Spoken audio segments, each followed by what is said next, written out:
karo da biyu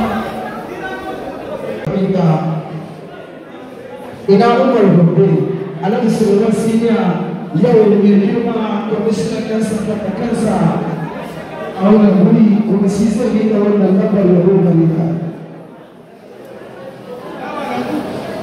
ina sulaiman siniya wanda zaɓe mai gobe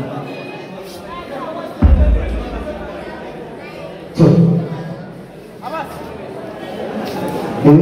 ba da tsohon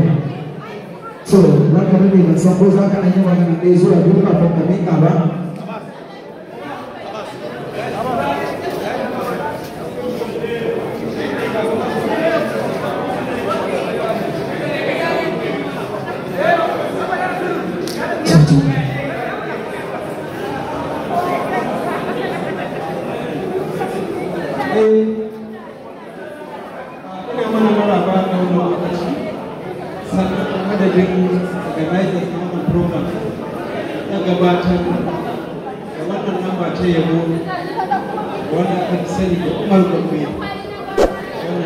ina ce